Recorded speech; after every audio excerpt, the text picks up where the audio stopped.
tubahaye ikaze kuri mwese mukurikiye RTV mu kiganiro Activate. Ni ikiganiro giha urubuga abana bafite ubumuga kugira ngo badusangize inkuru z'ubuzima bwabo ndetse n'urugendo rwabo. Ndi Gloria Mukamabano, nishimiye kuyobora iki kiganiro mu gihe kandi tunizihiza umunsi mpuzamahanga w'abafite ubumuga. Uyu munsi dufite amahirwe, turi kumwe n'abantu batandatu bagiye kudusangiza urugendo rwabo rutari rworoshye, rwasabye ko bihangana kugira ngo batsinde imbogamizi bahuraga nazo zibangamira uburenganzira bwabo. Turaza kandi kurebera hamwe indirimbo ndetse n'imbyino z'abafite n'abadafite ubumuga, bikaza kutwereka ndetse n'igisobanuro nyacyo cyo kudaheza ndetse n'ibituruka mu mbaraga zo kudaheza. Uyu munsi ikiganiro Activate cyateguwe na UNICEF, inama nkuru y'igihugu y'abafite ubumuga, ndetse na RBA.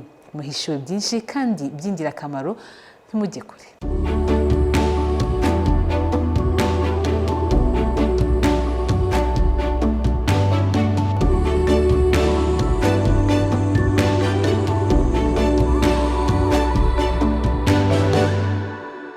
Reka munyemerere rero muri aka kanya nakire Juliana Lindsay, ni umuyobozi wa UNICEF mu Rwanda, kugira ngo adusobanurire ubundi gahunda yitwe Activate isobanuye iki, igamije iki. Lindsay, uyu ni umwanya wanyu. Hello everyone, thank you for the warm welcome. It gives me great pleasure to be here today as we commemorate the International Day of Persons with Disabilities.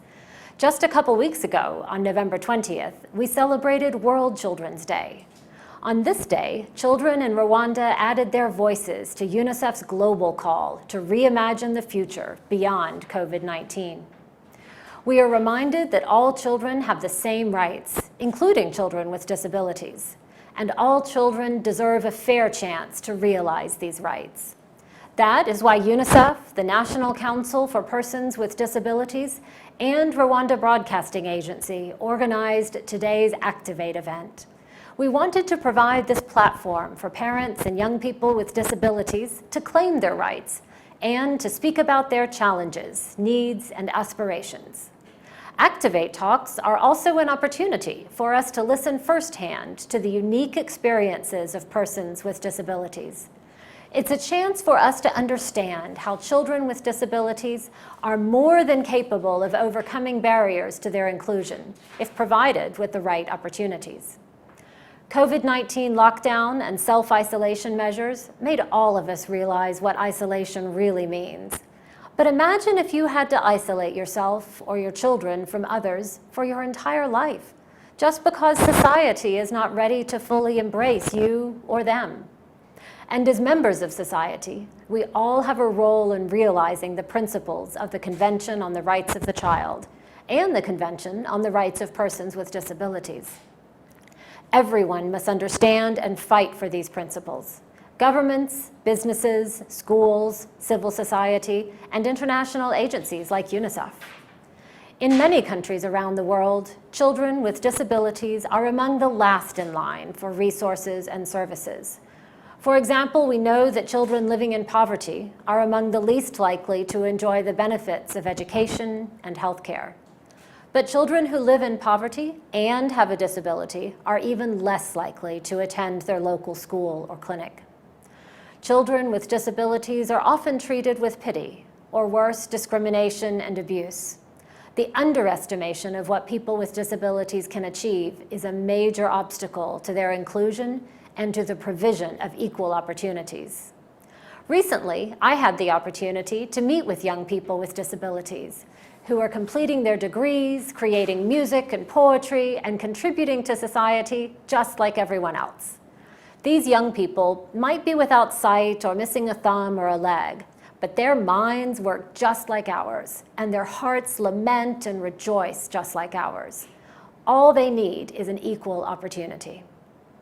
By highlighting the challenges of people with disabilities through platforms like Activate, we can help everyone understand that children, young people, and adults with disabilities are rights holders and not passive recipients of charity. Fortunately, in Rwanda, great progress is being made. The country has ratified the Convention on the Rights of Persons with Disabilities and is working to further strengthen necessary legislation, create infrastructure, and build an environment free of stigma associated with disabilities. As you may know, UNICEF fights for every child and their rights. We adhere strongly to the UN principle of leaving no one behind.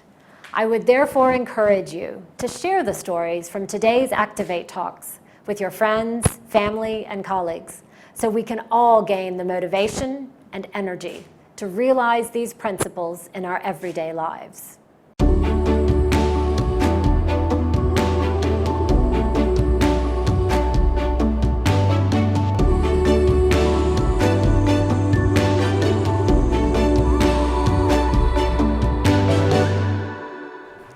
Murakoze. Lindsay Juliana twibukije akamaro ko kuba twese dukwiriye kugira uruhare rufatika mu kudaheza. Turi kumwe kandi na Emmanuel Ndayisaba, ni umunyamabanga nshingwabikorwa w'inama nkuru y'igihugu y'abafite ubumuga. Nawe uyu munsi Emmanuel, ibyo ari byo byose udufitiye ubutumwa, umwanya ni uwawe. Nishimiye kubana namwe abarimo bakurikira kino gikorwa kijyanye n'ubuvugizi no kuvuga kw'abana Activate, kugira ngo ijwi ryabo ryumvikane. Kandi nk'inama y'igihugu y'abana bafite ubumuga tuzi ko nubwo amategeko mpuzamahanga arengera abana ndetse n'arengera abafite ubumuga by'umwihariko ahari, ariko ntibujijwe yuko hari inzira ikigomba gukorwa. Hari byinshi byagezweho, ni byiza kandi turabishima, ariko tugomba gukomeza kubaka ubufatanye kugira ngo uburenganzira bw'umwana bubashe kugerwaho mu gihugu cyacu ndetse n'ahandi hose ku isi hose. Tukaba twifuza yuko iyi Activate ni irindi jwi ryiyongera ku bundi buvugizi bukorwa kugira ngo uburenganzira bw'abana busugire busagambe mu gihugu cyacu. Murakoze.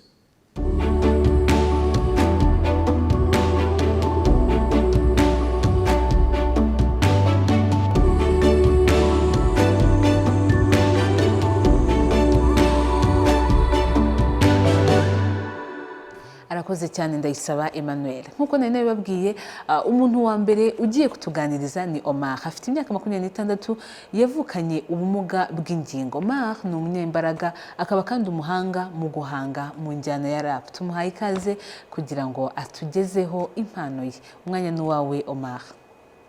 My name is Omar Mutawazi. I'm Rwandan. I'm 26 years old. I'm a person who born with disability, a problem of legs, which they call it paraplegia. I am a simple guy. I'm hip-hop artist. I have primary and secondary school level. And then in my life background, I used to go to school within that 12 years, primary and secondary school. I had friends of mine who used to take me to school on their back, because by the time I live in complicated place where you can't go with a wheelchair, where you can't go on your crutches. So I had good friend who was take me at school. And then after that, after finish my secondary school, I get a chance for one hospital which is located in Bugesera. They call it CCO Ririma, Centre Chirurgie Orthopédique de Ririma. They are doctors who are a specialist, and then one of them who was treated me. It was operation for 1 year to stay at the hospital. And then it was something which is so hard. Just imagine someone who didn't stand on his legs since he's born and up to 23 years. And then you get treated with all 1 year to get treated. But for now, it's better. I'm walking on my crutches. So I would like to thank you, my doctor. Let me salute you by removing my heart. I love you, I like you. Thank you for supporting me. I do remember all process. And then, now you see, I'm a smart guy who was treated completely. So I'm looking for future. I'm looking for future. I'm looking for employment. I'm looking for my talent. As you know, I was telling you, I'm hip hop artist. So, in fact, my past was bad, but nowadays my future is better. So, what can I tell people who live with disability is that, yes, our past was bad, but our future will be better. A speech of the day is this: disability is not inability. You have your brain, you have your capacity. You can make something which other people who don't have any problem, they can't perform in. I was telling you that I'm a hip hop artist, and then, yes, of course, I have a lot of songs, but not yet released. I'm still looking for studio capacity, but one day I have dreams that I will make story. I will make story, not only locally, I will make story worldwide. At the end, I would like to perform my song, which is called Rudasumbwa. So it's a song I produced for my doctor who was treated me from 4 years ago, because I see him like greatest person. So a song which is sounding like this. 11 z'ukwezi kwa kane 1993 nageze ku isi mvukana ubumuga bwo kutagenda ntangira kuvuzwa za Gatagara nabaye igahini nabaye iririma tariki 6 z'ukwezi kwa kane wanyujije ibitaro nta muntu n'umwe nzi wampaye inshuti nyinshi zitandukanye mu baganga ndakundwa mu bakozi ndakundwa ababikira ndakundwa sale dope 10 nge nazigiyemo na bare paralele nazihagazemo kamondiambirateri nayo nayigenzemo mpita njya mu mbago nge ndahagarara ndema mpindura amateka ntangira kugenda ibintu biraryoha dore nagize visite inshuro 87 imigisha myinshi kuri wowe wansuye imigisha myinshi kuri mama wambyaye amarira warizeye imisozi wamanutse n'amajoro waraye ndabizirikana mbifite ku mutima tariki tazibagira nakamon 22 muri Disemba umakado y'imbago ngaruke kuri muganga wowe uri Rudasumbwa uri indashyikirwa uri imfura mu zindi intwari mu zindi uri umuganga ufite ubuhanga ikoranabuhanga ndetse n'ubumenyi washobeye abahanga biyo mu mahanga baza kureba hano mu Rwanda ngusabiye umugisha utagabanyije kamo Imana iguha imigisha ikurinda ababisha iguhe kurama no kudasitara nge nguhaye umudari nzambika Messi nge ngutuye igikombe nzaha Kiyovu. That's my short a cappella. Thank you for understanding me. Thank you for watching me. Respect.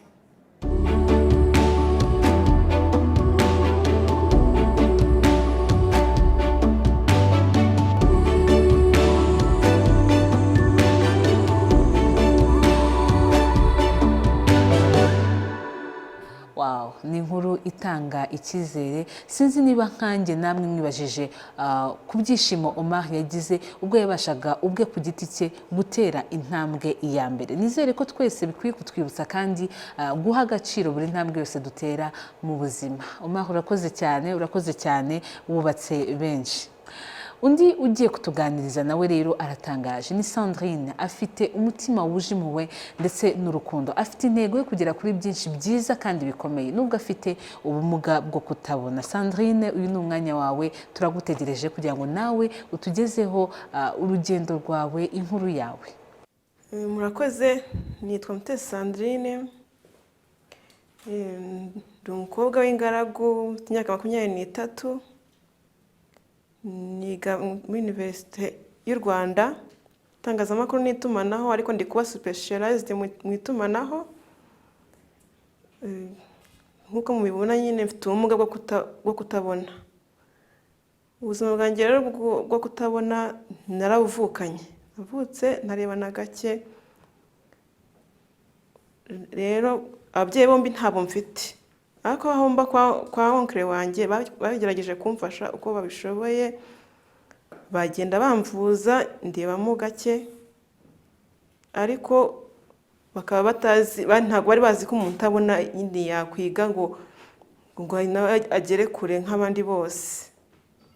Nyuma nibwo baje kumbwira, nari mfite imyaka 6, baza kumbwira ngo nzajya kwiga. Nkibaza ukuntu umuntu utabona yakwiga yandike asome bikancanga. Ubwo baranjyanye barambwira ko banjyana Rwamagana muri Gatagara. Nibwo nagiyeyo ndi umwana nkiga mbayo. Ubwo ntabwo nzi ubuzima bwo kubaho utabona na gake. Ubwo nkajya mbona abana batabona na gake bikorera byose, ajya ashaka.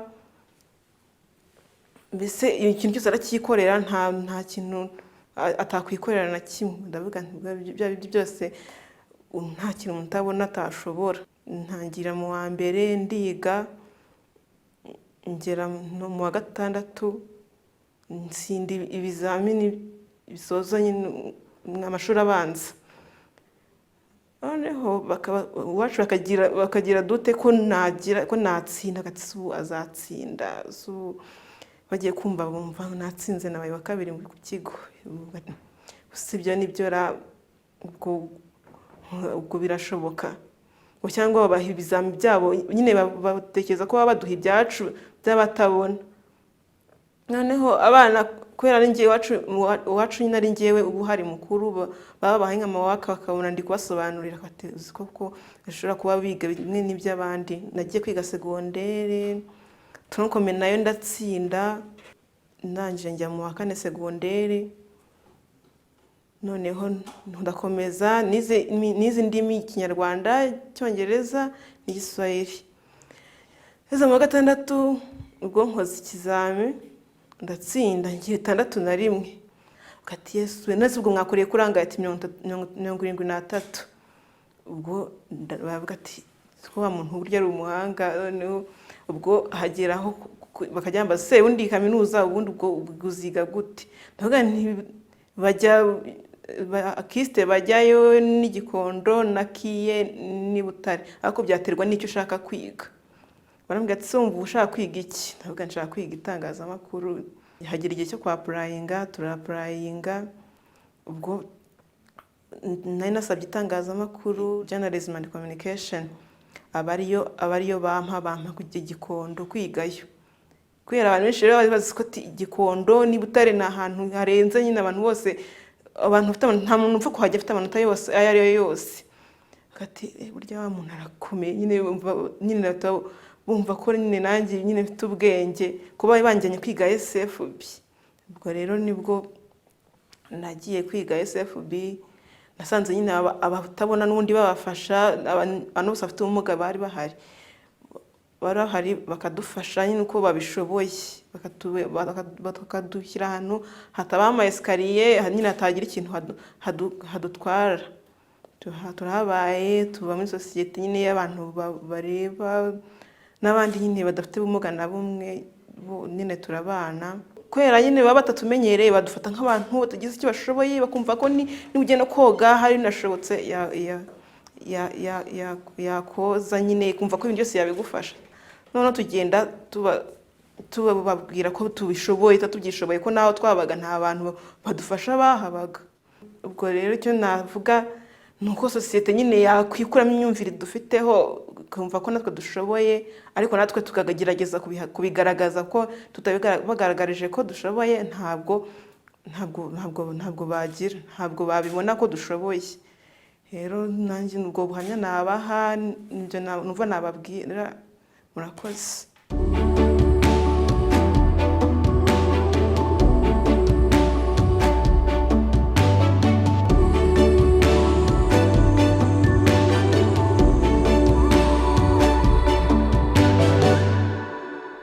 Urakoze cyane Sandrine, inkuru yawe nawe iratangaje kandi mu by'ukuri nkeka ko yafashije benshi. Sandrine yahinduye imyumvire y'ababyeyi be ku kuba abafite ubumuga bakwiga ndetse bagatsinda neza nk'abandi. Ese niba Sandrine yarasoje amashuri akayasoza neza agatsinda amasomo yose, wowe ni iki ubura? Mu gihe buri wese yitekerezaho ndetse areba n'imbogamizi ahura nazo mu buzima n'uburyo yazitsinda, reka nanone nakire kubasha n'itsinda ry'abafite n'abadafite ubumuga bifitemo impano zitandukanye. Umukino wa mbere bagiye kudukinira uragaruka ku burenganzira bw'abana, cyane cyane ku bana bafite ubumuga.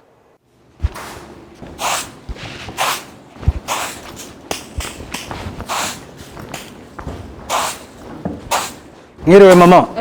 Mwiriwe. Kutashye kare bigenze bite? Ku ishuri baranyirukanye. Barakwirukanye, yakwirukanye iki se? Amafaranga y'ishuri. Amafaranga y'ishuri. Tujye kwa Patrick afite yagusure ku ishuri.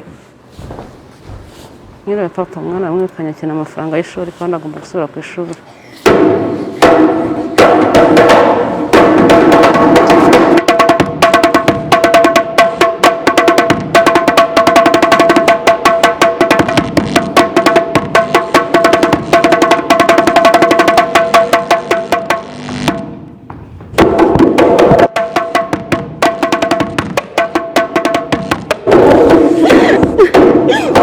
Mbara mwana we ngende igende ngira kamara singiye kuzucwa na sura hanga ndagiye usigara wenyine nta kundi byagenda wowe urabeho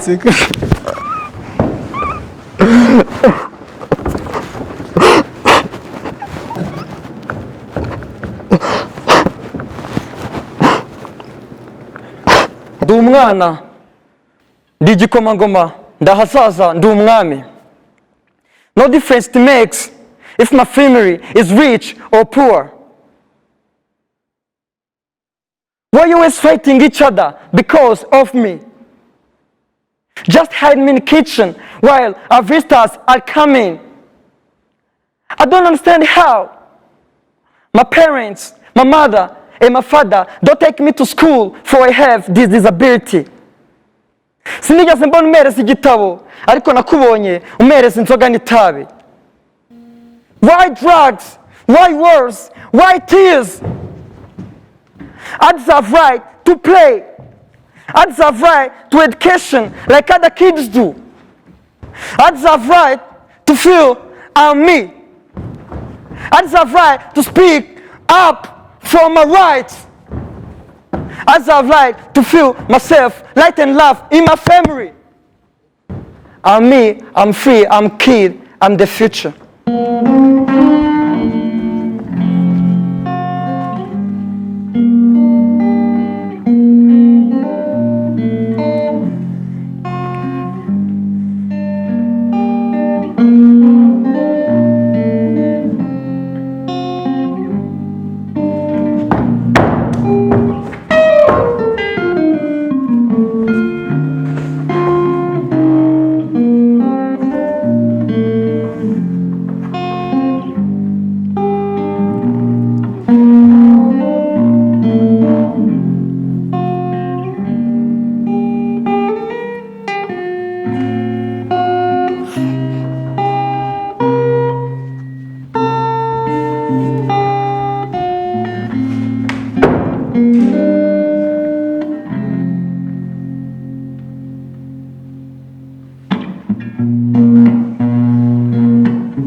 I deserve right to feel myself.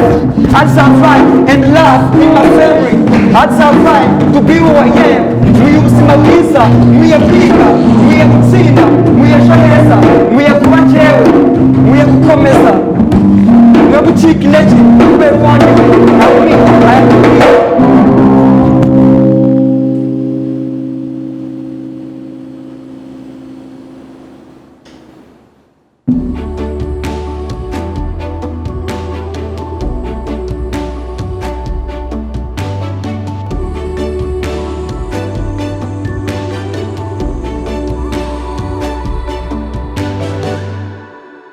byari byiza cyane. Rimwe na rimwe hari igihe tudatekereza ku burenganzira bwacu cyangwa se ku bw'abana. Akenshi ugasanga umuntu agiye kubyibuka ari uko uburenganzira bwe cyangwa se bwa bagenzi be bwavukijwe. Reka dukomereze ku undi rero ugiye kutuganiriza ni umubyeyi wahuye n'ibibazo bitakorohera benshi kubinyuramo cyane cyane noneho nk'ababyeyi. Olive ni umubyeyi wabyaye abana b'abakobwa b'impanga bafite ubumuga bw'uruhu. Ntabwo byamworoheye, n'urugendo rutari rworoshye, ariko aka kanya arakomeye. Ni umudamu ukomeye ubasha kuvuga urugendo rwe kandi yemye. Olive, buri wese aka kanya akeneye kumva urugendo rwawe, akeneye ko bamwe na bamwe bameze nkawe ubaremamo imbaraga ndetse no kubabwira ko icyizere gihari. Aka ni akanya kawe, tuguteze yombi. Njye nitwa Uzayisenga Olive, nuruka mu karere ka Rubavu, umurenge wa Gisenyi. mvuka mu muryango w'abana 11 ndi uwa 10. Nigaga mu mwaka wa mbere w'amashuri yisumbuye segonderi. Nkundana n'umuhungu bisanzwe, antera inda, maze kuntera inda igihe cyo kubyara kiragera, mbyara aba bana. Ubwo nkimara kubabyara byabaye urugamba rukomeye. Mu rugo abantu bakajya bantinya, hakaba n'uteganya kuza mu rugo yakumva yuko aje mu rugo akumva ko ndamusiga ko nanjye namutera ko abyara bano bana.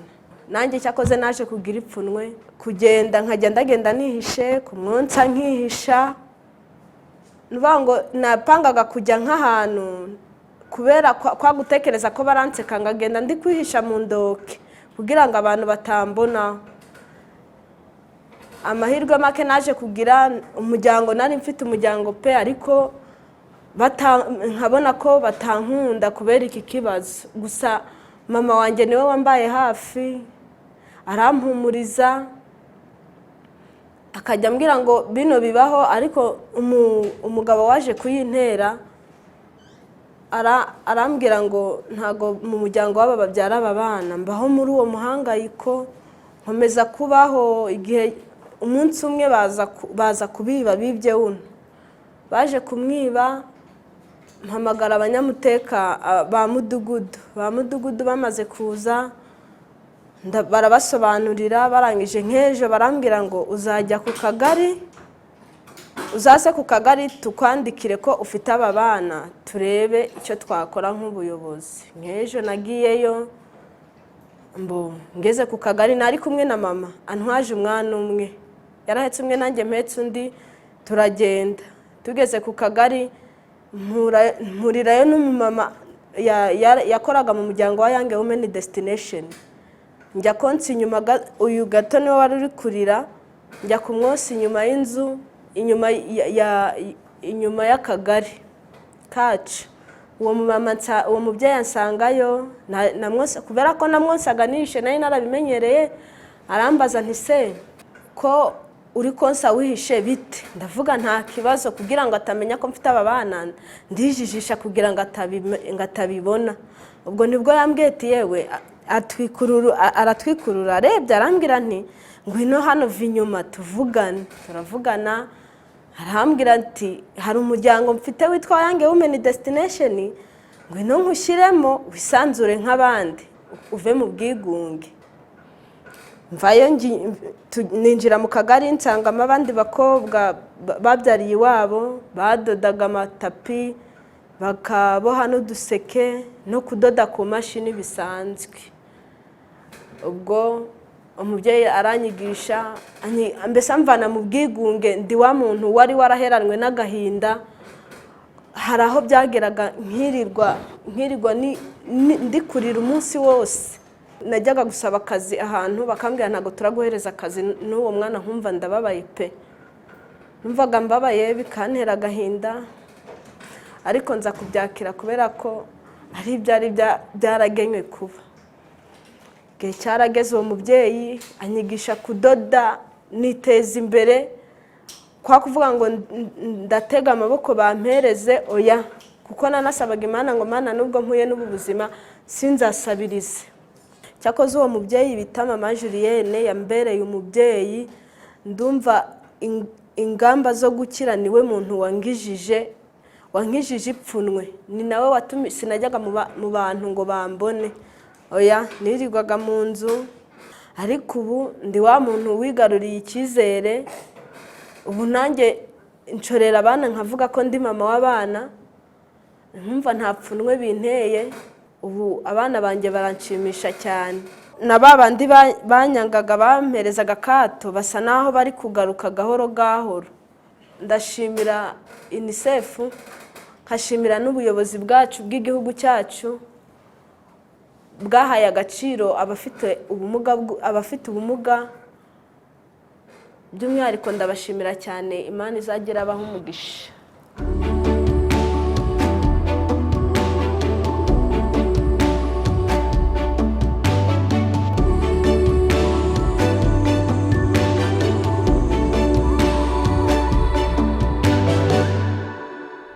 nkeka ko ngereka mbabwire ubuhamya bwa Olive bwankozeho nubwo yahuye n'ibibazo bitandukanye nyamara yakomeje kwita no gukunda bikomeye ku bakobwa be ndetse we akunda kubita uturabyo ngo Imana yamuhaye.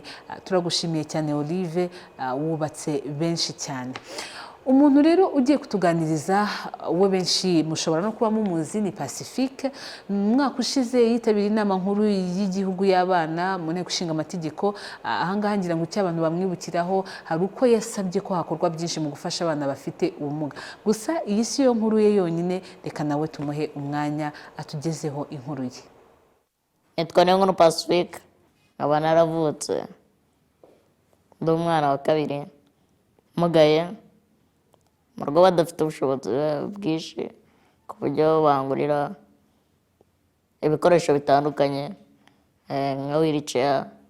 Natangiye mu wa mbere mu garidiyene mu wa mbere nafite wheelchair,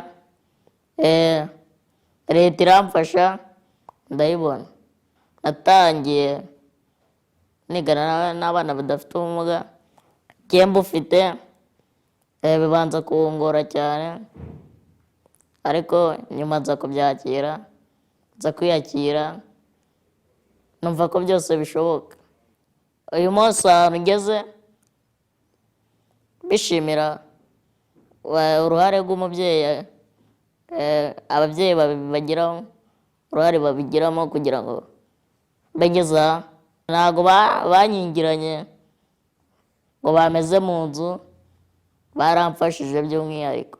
Nitoje ubuzima, ntangira kwitoza kwikorera buri kimwe, kumva ko nanjye nshoboye, nanjye mfite agaciro mu gihugu.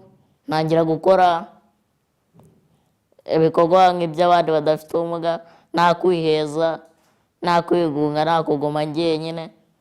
Haba nk'ibikorwa bitandukanye by'abana badafite ubumuga, nanjye nkajyayo.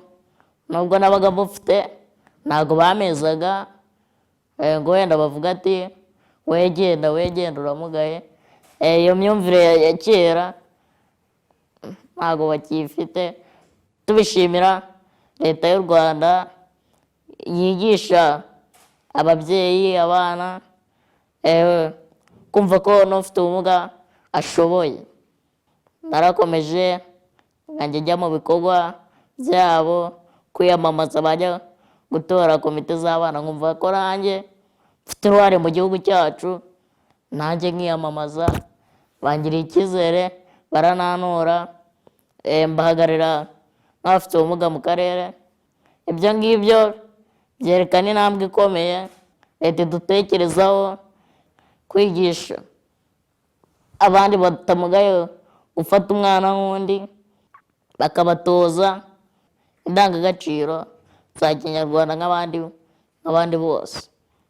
Ubu ngubu nubwo mugaye ku isura, ku mutima ntabwo mugaye, kubera ko narabyakiye ndiyakira.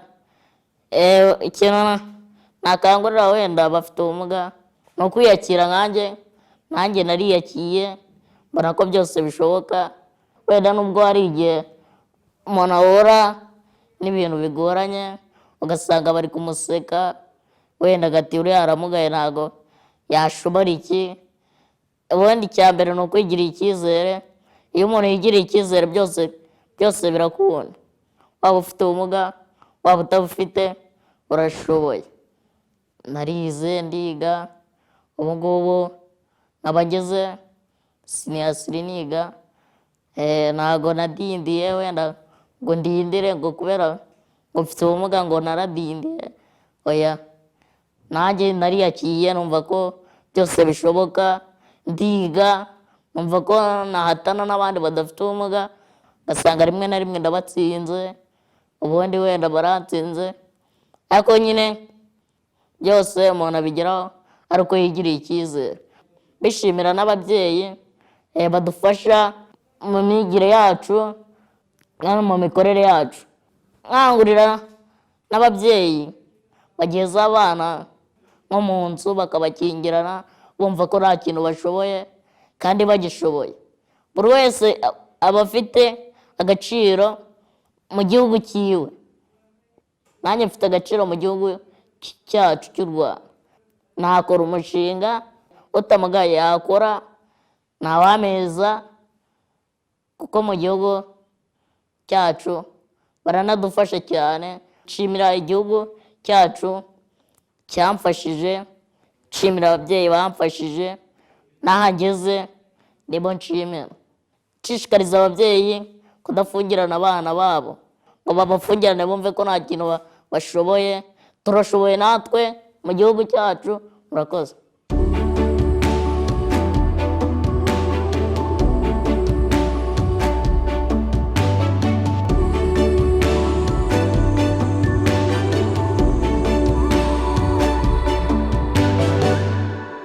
Arakoze cyane Pacifique, urakoze. Pacifique ni urugero rwiza rw'uburyo buri wese ashobora kugira icyo akora muri sosiyete, tukavugira bagenzi bacu. Uburyo bumwe bwo kubikora ni ukwigisha inshuti, umuryango ndetse n'abo dukorana, tukababwira ku byo dukwiriye guha agaciro. Rimwe na rimwe tukanabasaba guhindura imyumvire idakwiye. Ese mwamuzi ikiba iyo abantu batavuze kuri ibi bibazo bibangamira uburenganzira bw'ikiremwamuntu? Reka twongere twakira itsinda kubasha. Ni mu mukino ugaruka ku kato gahabwa abana bafite ubumuga n'uburyo bibagiraho ingaruka.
niba mwakurikiye neza uyu mukino mwabonye uburyo ibikorwa byacu bigira ingaruka. Ibyo bikorwa bishobora kuvuga cyangwa ni ukuvuga ngo amagambo tuvuga atari meza tubwira abafite ubumuga, aya magambo kandi ashobora kugira ingaruka z'igihe kirekire.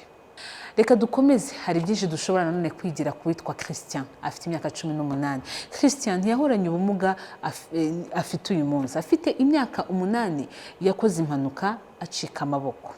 Birumvikana ntabwo byari byoroshye kubyakira, gusa uyu munsi iyo witegereje Christian ukareba uburyo aryohewe n'ubuzima, ukareba uburyo yakomeje gushyira imbaraga mu kwiga, ukareba uburyo ubuzima bwe butanga icyizere, hari byinshi turi bumwigireho. Reka Christian nawe tumukurikire. Murakoze, nitwa Ishimwe Christian. Mbere na mbere ndi umunyeshuri, mu buzima bwanjye nubwo kwiga. Nkaba nifuje rero kubasangiza zimwe mu nkuru mu buzima bwanjye zagiye zimfasha kugenda mbaho, tunarebera hamwe uburyo abandi bantu bagakwiye kubana muri sosiyete, cyane cyane ku ruhare rw'abantu bafite ubumuga. Mbere na mbere ndi umwana uvuka mu muryango w'abana 5, nkaba ndi uwa gatatu, akaba ni njye njyenyine ufite ubumuga. Ntabwo navutse mfite ubumuga, nagize ubumuga nyuma. Gusa nyuma yo kugira ubumuga numvaga ibintu byose birangiye. Gusa uko nabitekerezaga siko byari biri.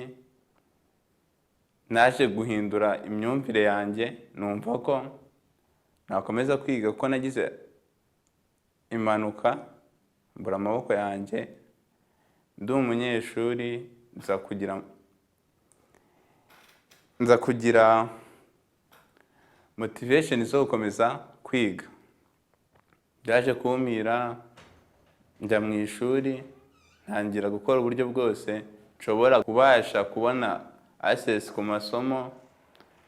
Biza kurangira ngiye ahantu bita HVP Gatagara Nyanza, ariyo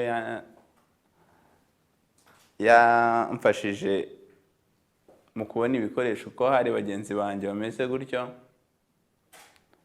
Nyuma yaho byaje kugenda neza, ndiga mba umuhanga nk'uko abandi bana bose biga. Nabonaga facilities zimfasha.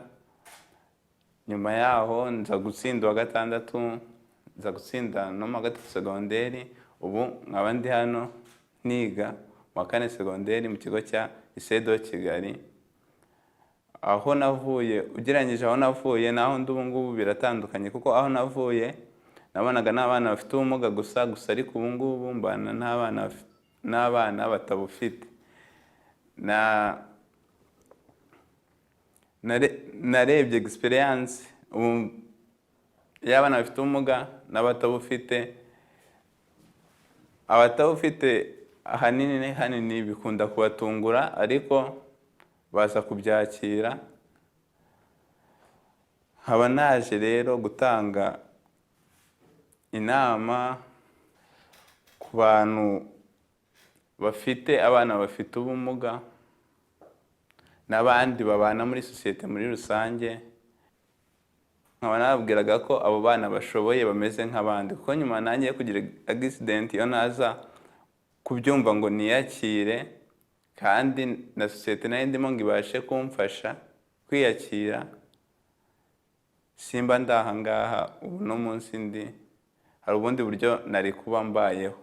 Gusa abafite ubumuga twebwe mbere na mbere dukwiye kumva ko kugira ubumuga atari kubura byose. Urugero, nk'ubu nabuze amaboko yanjye yose nk'uko mubibona, ariko ubu ngubu mfite facilities, nandikisha amano. Ibi byose biva mu kwishakira ibisubizo. Naberekaho uburyo nandika.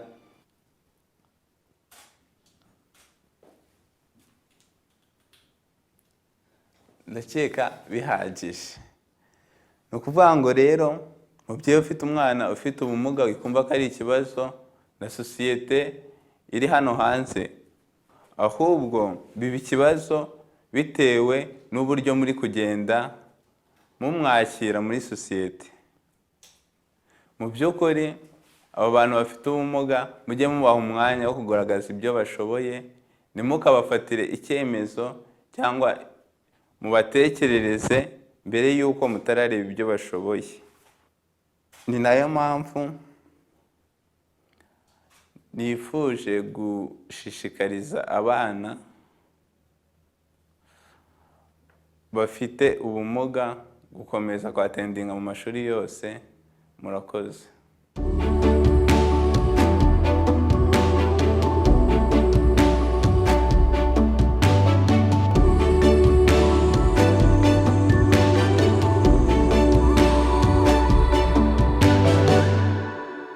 Christian, nawe reka tugushimire kubw'ubutumwa bwiza uduhaye, kubw'imbaraga uremye muri benshi.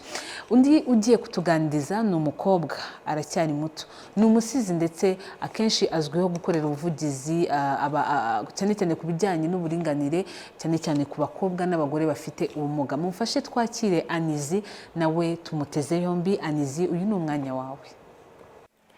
Muraho, nitwa Anizia Byukusenge, ntuye mu mujyi wa Kigali, mfite ubumuga bwo kutabona.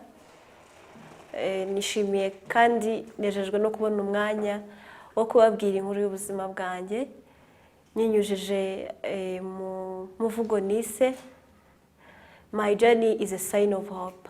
Nizeye kuri bugira impinduka isiga, igakomeza imitima y'abantu bose bakarushaho kugira icyizere cy'ubuzima. Murakoze. Let's back to my childhood. After losing my sight at exile, nobody knew how my teeth look like, because I never smiled. Let's back to my childhood, where definition of my life was loneliness, hopelessness, depression, and agony. No deep sleep like other kids of my age. All my nights were full of tears and sorrow due to the bad memories of my community insults.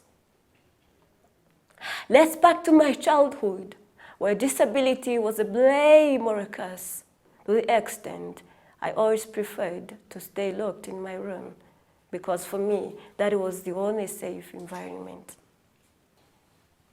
Let's back to my childhood, when I felt like I didn't have any reason of living, because for me, I defined myself as a burden to the family. Niyumvaga nk'igitotsi mu mata, ingwiza murongo, cyangwa se utari ukwiriye kuvuka. Mbega ubwana bwari bwuzuye ubwigunge, nta mugayo sinari mfite ishingiro ryo kumwenyura, isi ntiyigeze ingirira impuhwe, nubwo ntari inzururo n'icyatsi. Narajumariwe nikorera amaboko, mpinduka kahebwe ntaramenya no kwatsa mu ziko. Mfurwo baseka, mpebera urwaje. Iminsi irahita, indi irataha. Nkomeza kuba iciro ry'umugani muri rubanda. Ngatotezwa si inkome, ngo hataho ntakoma rutengeri, nkikura naho nari nibereye. Gusa ngo nta mvura idahita. When I was 6 years old, miraculously, my mother took my arm and took me to school. Though I was depressed, that was a very good start of my life success. Many thanks for every teacher who shared his skills to sharpen my brain and shape my today's skill and career. Overall, God bless you, Mother, for everything you did to me. You mean a lot to me. Now the story has changed from rejection to hope. Out of the world of dehumanization and tears into the world of pleasure and ambitions.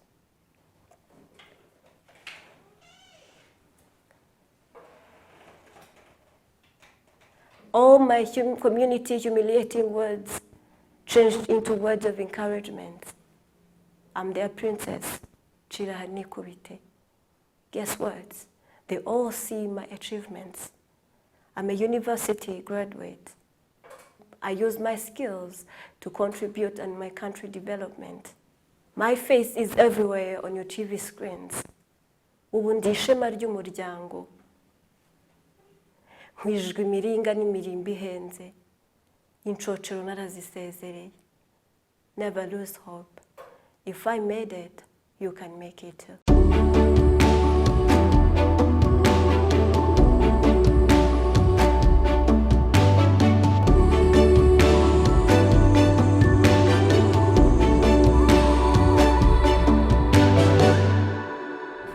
mbega urugendo ntabwo rwari urugendo rworoshye n'iby'agaciro kumva uburyo Anizi yahinduyemo ibibazo byose akabishyira mu nganzo ndetse ugasanga iyo nganzo ye yo gusiga irubaka benshi irababwira ngo haracyari icyizere niba narashoboye wowe n'iki kikubuza.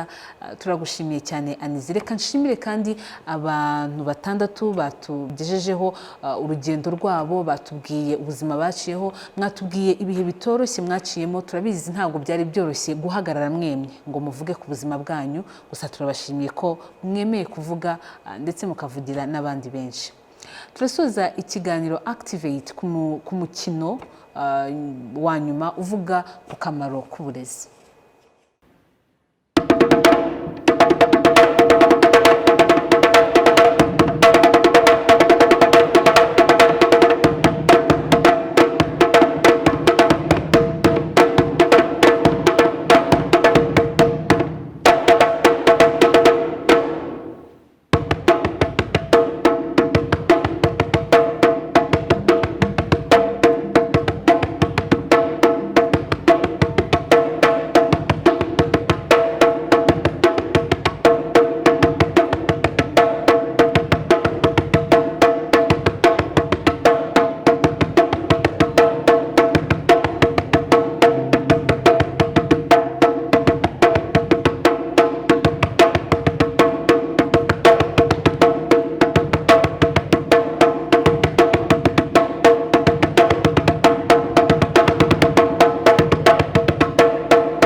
And what is this project?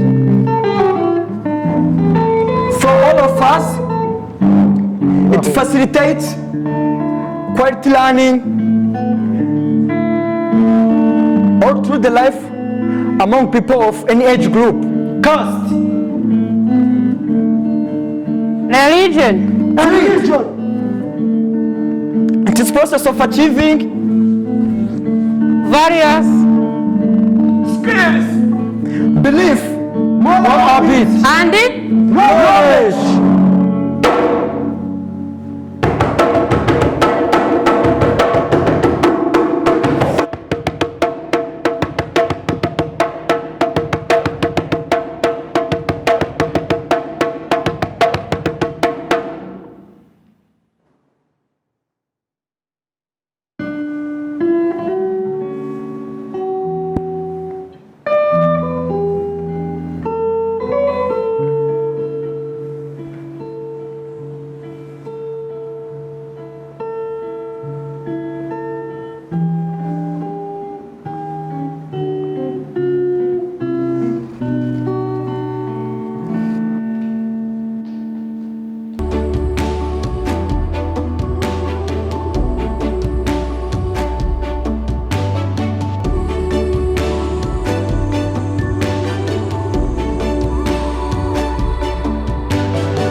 butumwa bukomeye bw'uyu mukino dusoje igikorwa cyiswe Activate. Reka dushimire abantu batandatu batuganirije ndetse n'abakinnye imikino yigisha ndetse n'ibihumbi by'abakurikiye iki kiganiro. Nizere ko kandi mugiye mwakurikiye mwize kandi mugiye kubishyira mu bikorwa cyane cyane mu bijyanye no kubungabunga cyangwa se mu bijyanye no guharanira ko uburenganzira bw'abafite ubumuga bwubahirizwa. Mu Cyongereza ijambo Activate rivuga gutangira ikintu, igikorwa, igitekerezo, imigenzereze mishya. Nizere ko rero inkuru uyu munsi twumviye hano zabateye guhindura. Nizere ko mwize byinshi bishya ku bijyanye n'uburyo bwo kwita ku bafite ubumuga cyane cyane abana, ndetse mukaba mugiye no kubisangiza abavandimwe n'umuryango muri rusange. Reka twese dushyire hamwe mu guharanira kubaka sosiyete idaheza. Mu butumwa bwa Lindsay Juliana, niba mubyibuka, ni umuyobozi wa UNICEF mu Rwanda, yatwibukije akamaro ko kuba twese dukwiriye kugira uruhare rufatika mu kudaheza. Hari icyo ushobora gukora kugira ngo duharanire uburenganzira bw'abafite ubumuga. Mwakoze kubana nanjye muri iki kiganiro Activate. Ndi Gloria Mukamabano, mbifurije umunsi mwiza mpuzamahanga w'abafite ubumuga kandi Imana ibarinde.